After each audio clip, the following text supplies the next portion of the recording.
Hey guys, it's James Thacker here with Inspire Guitars, and we are going to start working on Sephira. But first, I want to show you what our plans are and what we're going to do here. So let me readjust the camera angle just a little bit so you can see everything that I'm looking at, and I can get you a good up close detailed look at it. Hang with us, we're going to be right back.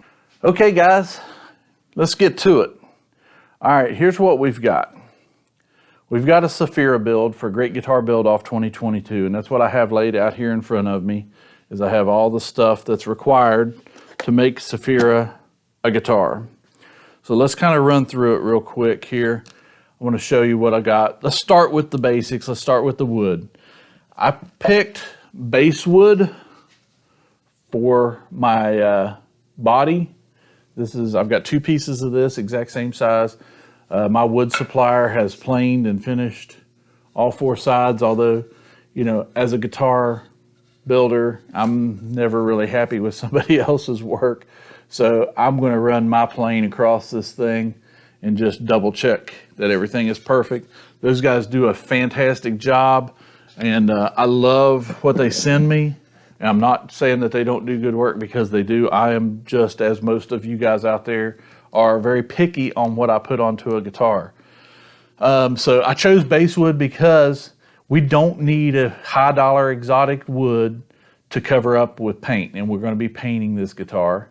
It's got a rather unique finish that we're going to put on it. This is my bird's eye maple fretboard, and I chose this bird's eye maple because, as you can see, I think it's going to look gorgeous on there. We'll get it cleaned up here. But yeah, bird's eye maple. I'll flip this thing around so you guys can really see. This is going to be a stellar piece on the for the fretboard. We'll get some frets and stuff put in there. I'm going to use jumbo frets on it. I haven't figured out. I think we're going to stain it, and to get some color pop on there. Maybe something similar to what Ben did with Nebula.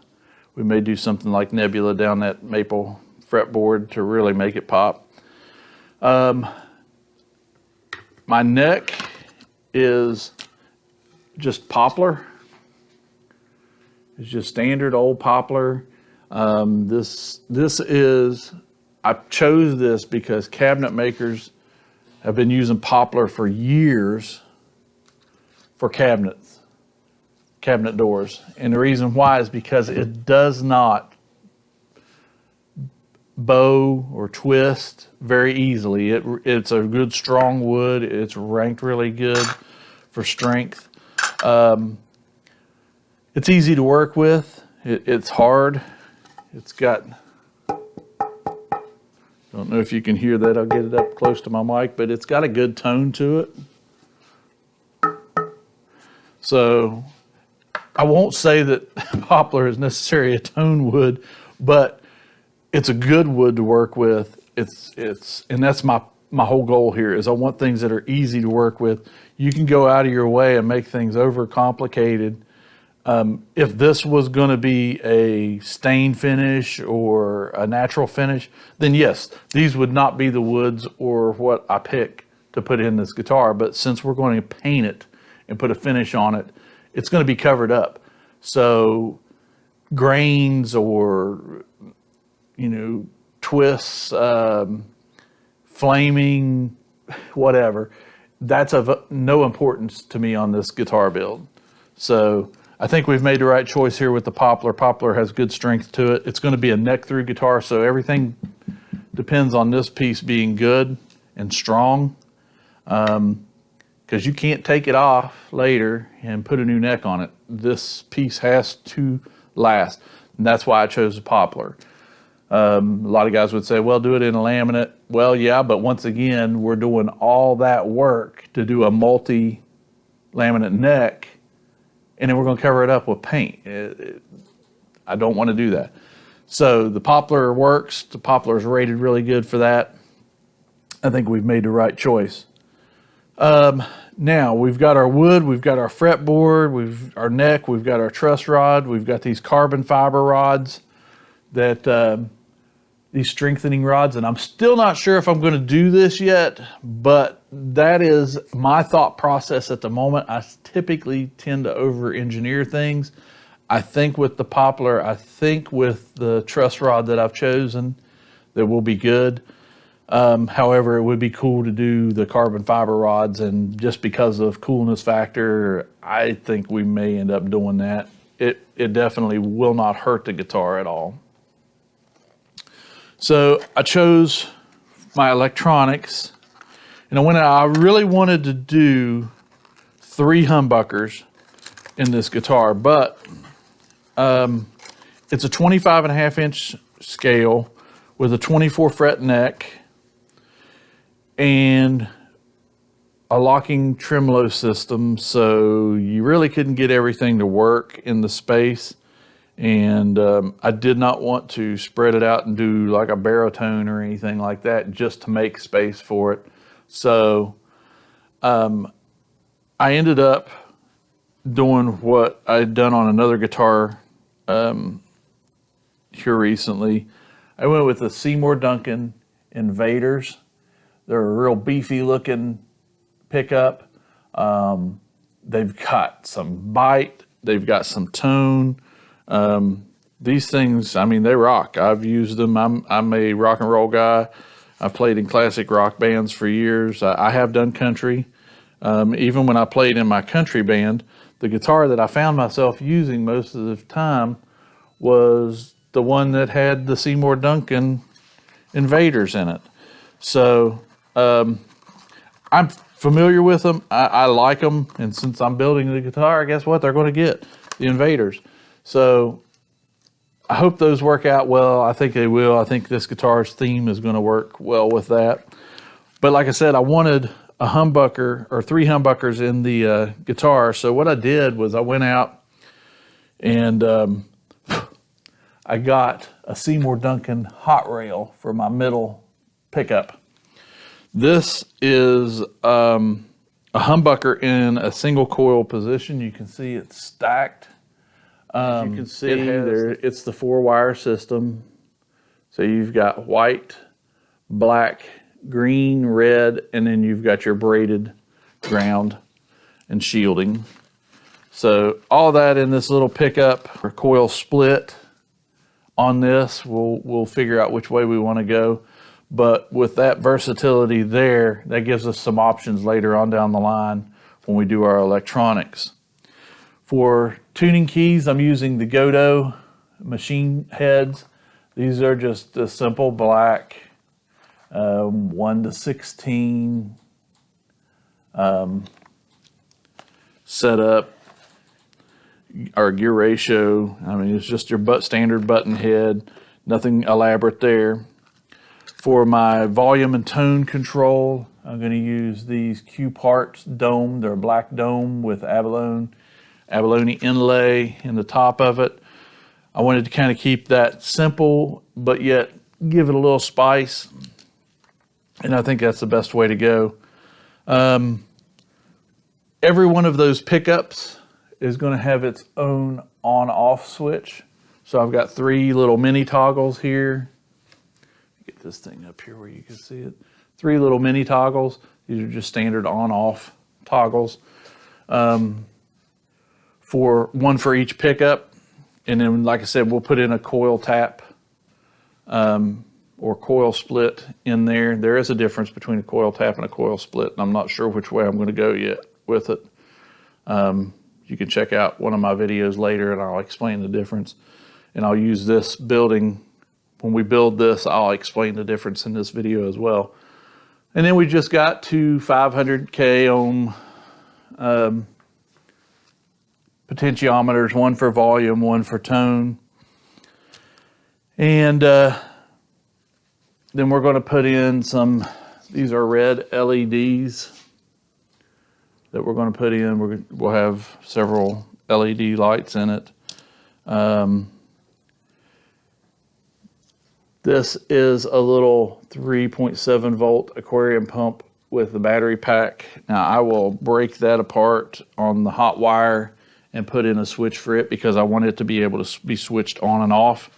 That is not something that you would run full time, and I'll show you. I won't tell you because you got to watch the video to see, you know, what I'm doing with these parts. If I told you already, you'd be like, oh, I know what he's doing. There would be no curiosity. There would be no suspense.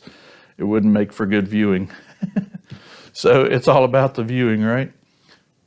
So check in to some of our later episodes of the Rise of Sephira here and check out what we do with this. It's going to be cool.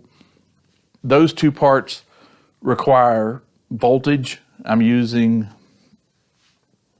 the Fitinock, I think it may be how you pronounce it. I'm not sure. This is probably backwards to you guys, but it's the LR 2032s. It come with these standard CR 2032s, which will work, but these CR 32s are not rechargeable.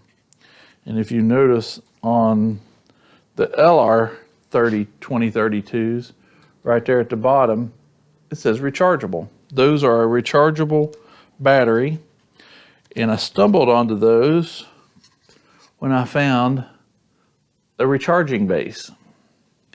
This will recharge 2 of those LR 2032s. It uses a little cable that you plug into like your cell phone bricks or whatever.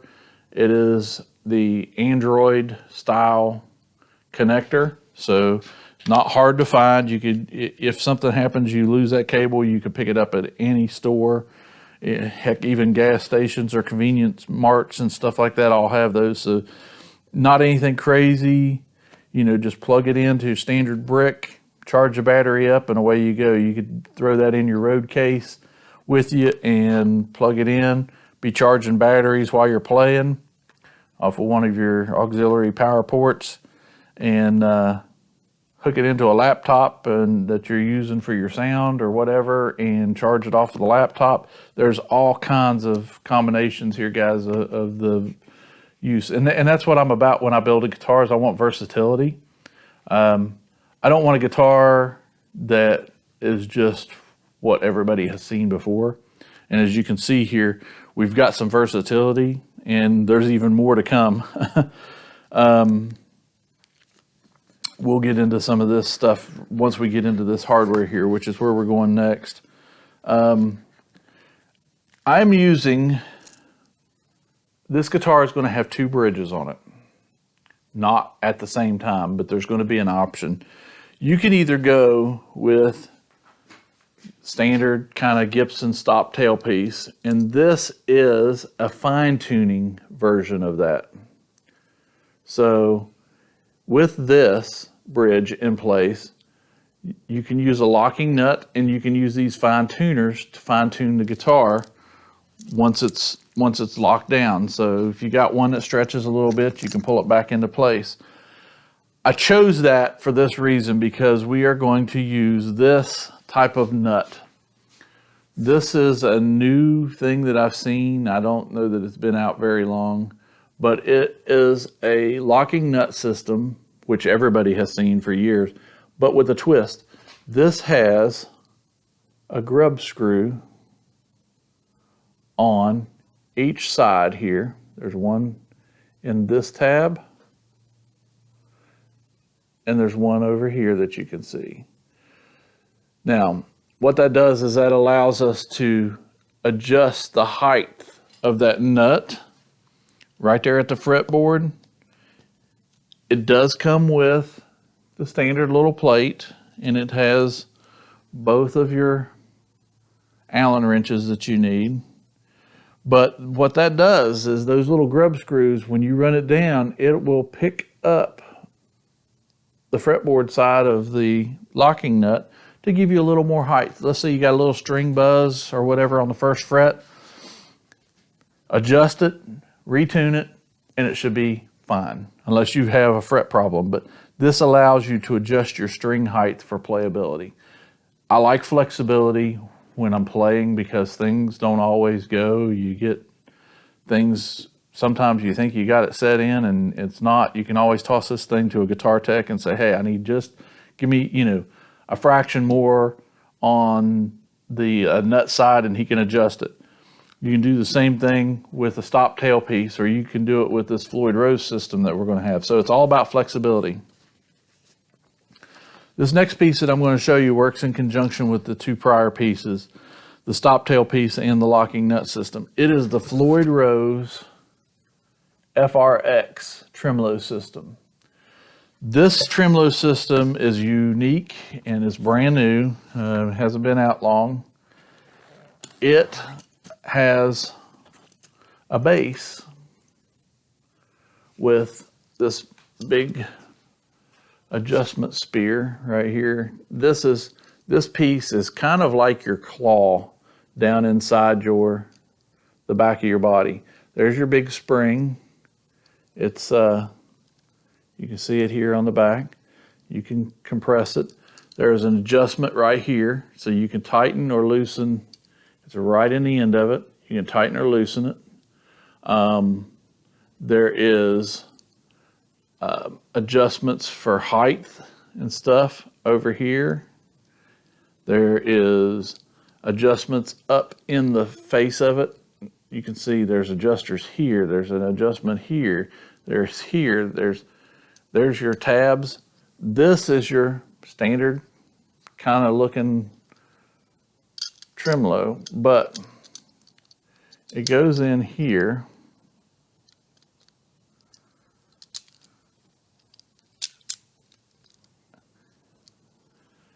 And once this spear gets set in that saddle, that's what gives it its flex back and forth in tension, just like your claws.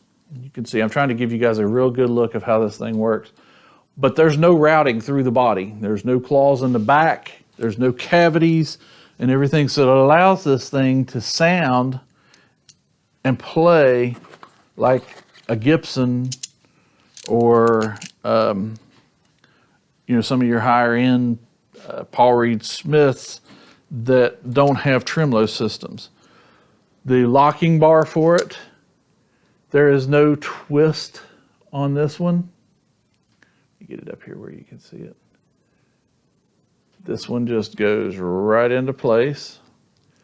And there is a little screw right here inside, so you can adjust the tension of how hard you want to push to pop that thing into place.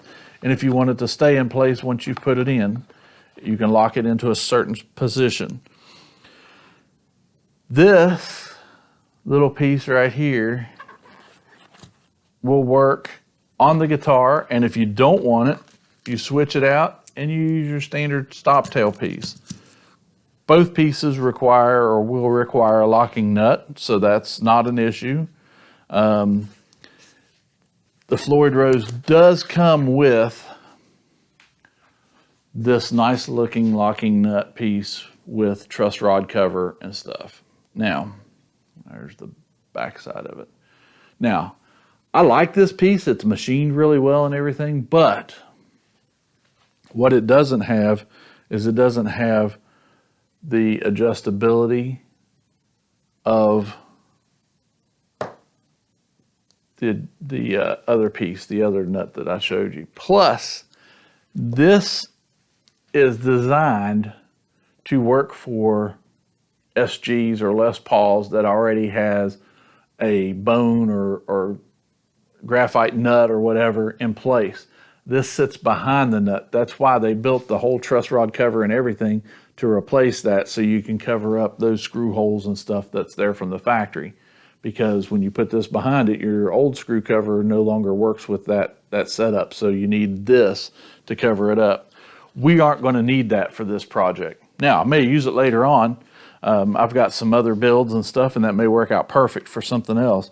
But for this one, we're going to build our own custom truss rod cover and everything. So, two tremolo options or two stop tail piece options. They're adjustable locking nut. I've got these really cool strap locks. As you can see, that's got a nice button that goes on the guitar. It's machined very well. This, I'll try to get this to where you guys can see it. You pull this back, As you can see, there's ball bearings in there. You pull that back to release those ball bearings, slide it on. Once you get that locked into place, you can't pull it apart. But pull that back and it just slides right off. No issue. Now, as far as your strap goes, it goes on the big end here. I'll remove that strap, the button, and show you. This piece has a nice big lip there. You slide your strap on. You put the little washer on there and put your little machine bolt back in place, and your strap is held securely to the mechanism here, and then you attach it to the strap button here, and you're good to go. As long as you're secured to the guitar. I have never lost a guitar out of my hands while I've been using those buttons, and I've used them for years, and I've played a lot of gigs over the years. Never lost one. Okay, let's talk about some finished stuff here real quick. I got some of these, and I don't know, it was just, I seen them online. I was like, okay, let's get it. I don't know, we may use these, we may not.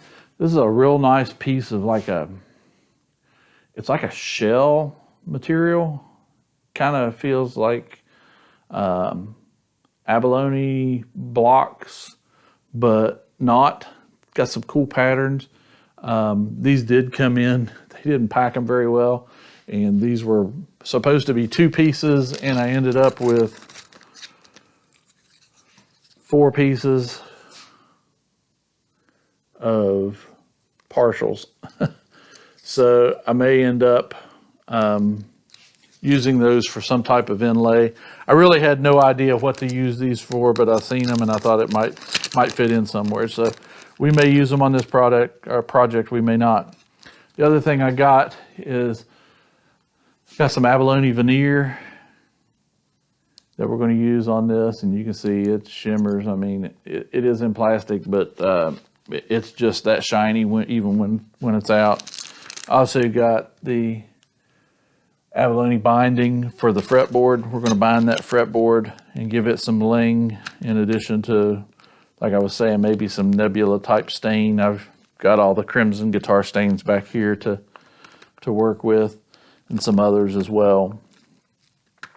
Let's see, rare earth magnets, our back cavity covers, or anything that we would need as a cover will be done with magnets. That seems to be a hot trend. Finish. Now, we've got a couple of options here, and I've done both and I like both. It's just a matter of which way we want to go. Now, I have this, which is a brass leather stamp, and I've done some test samples with that, and that turns out real nice. It's very tedious, which is fine. I don't have an issue with that. And then I also have done this.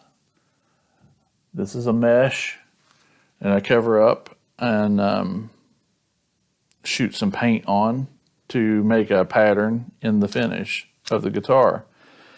So I'm not sure which way I'm going to go yet. Both ways will require a black, and this is what I use. Some guys will use primer, but I like this stuff. It seems to be really good. The Rust-Oleum Painter's Touch. It's a paint and primer in one. It dries too. This is flat. You can get it in semi-gloss, you can get it in gloss, but I like the flat finish. It sands really nice, like a primer. And it also gives you a nice finish to work with. You can see by the cap, you know, kind of what you get. I have a base over here that I've been working on, has that finish on it.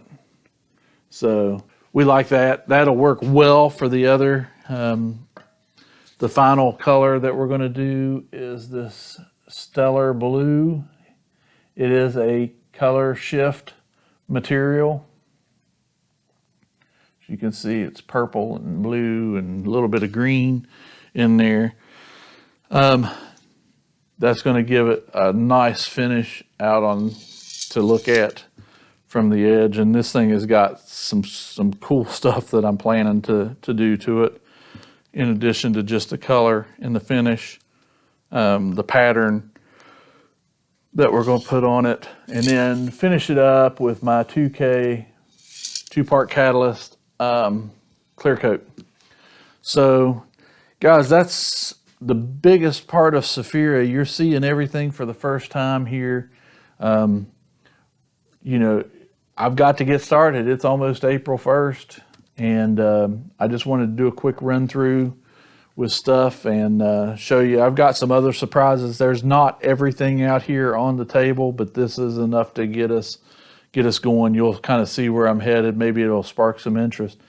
If that didn't, trust me, the stuff that you don't see should pique your interest enough, because I'm going to do some crazy stuff on this thing and knock it out of the park here.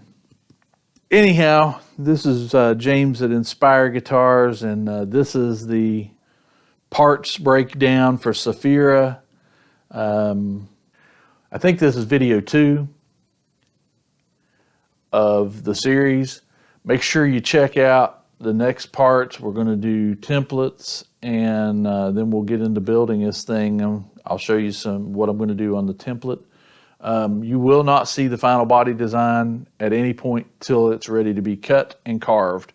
I am keeping that top secret because I don't want you to know exactly what I'm doing, or there would be no curiosity to tune in. I want you to tune in. I want you to watch. I want you to hit like and subscribe. Check out everything that's going on. I'm ready to get started on Sephira.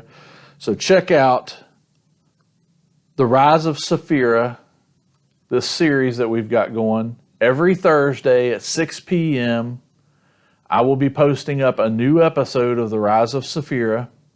It started with the trailer, the little teaser that I put out there. It's a 1-minute teaser. If you haven't seen it, go check it out. I'm going to post it up on my website at www.inspireguitarswv.com. It's all over my Facebook. You can find us on there, Inspire Guitars. YouTube, I wouldn't even begin to tell you what my YouTube channel is, because it's a bunch of random letters and numbers and stuff until I get up over 100 subscribers. I'm stuck with that, I guess. So I'll put the link below, a link for my YouTube channel, so you can see it and get to it easily, as well as the website and my email address. So let's get ready. We're going to build Sephira. We're going to make Sephira rise here in the next few weeks, couple months. This is not a wham bam 6-hour build. This is going to be quite intense. There's a lot of work to be done here, and we're just getting started. So check us out every Thursday, 6 p.m., The Rise of Sephira. We will see you next week. Thank you. Oh, be safe, have fun, and go build something. Inspire Guitars. Thanks, guys. Appreciate you watching.